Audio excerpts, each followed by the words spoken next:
Hi there, my name is Wes Michaels. I'm with the Boom Talent Agency, and I love the NASCAR. So many reasons. The speed, the competition every week. There seems to be a new leader in the point standings, the different locations, the drivers. I love to see some of the intensity between the drivers.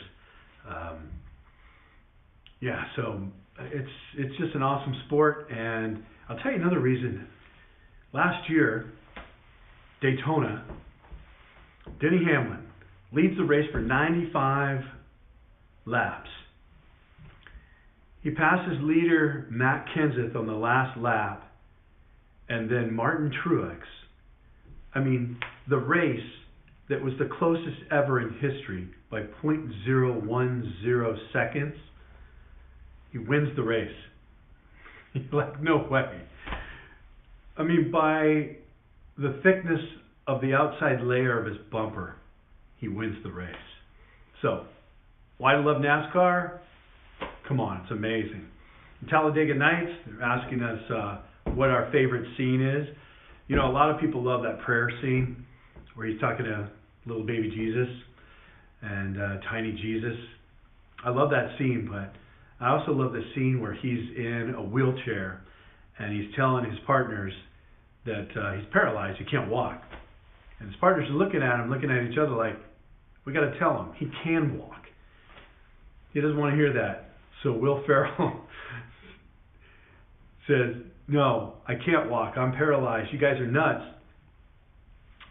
And so he grabs a knife and thinks that he's going to stick a knife in his leg to show them that he can't feel his legs anymore. And they say, don't do that. Don't put a knife in there. And he jams a knife in his leg.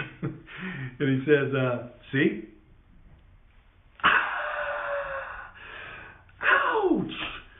And they literally take out the knife with another knife. They dig out that knife inside of his leg with another knife. It's just one of the best, stupidest, crazy films ever. But, they ask, what would we ask drivers? And so I thought of the pre-race and then post-race as well.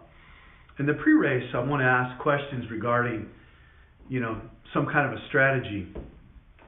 What is it that's going to take you where Denny Hamlin went last year? And that is, how do you get yourself into the top 5? What does it take? What kind of strategy will it take for you to get yourself into the top 5? As well, the risks out there. What risk are you willing to take? Now, obviously, you're traveling the track over hundreds of miles an hour, but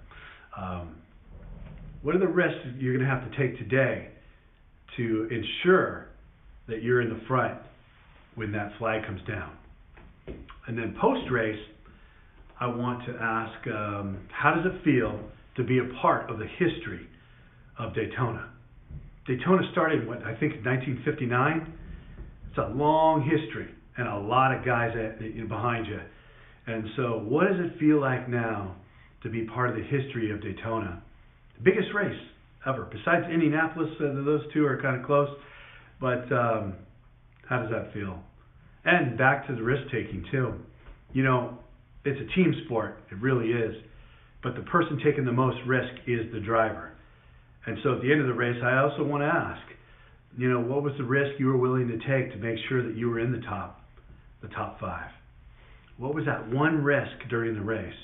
At what point in time do you feel like you risked the most to win this race? So, anyways, NASCAR amazing. Thank you so much. My name again is Wes Michaels, and hope to see you soon. Bye.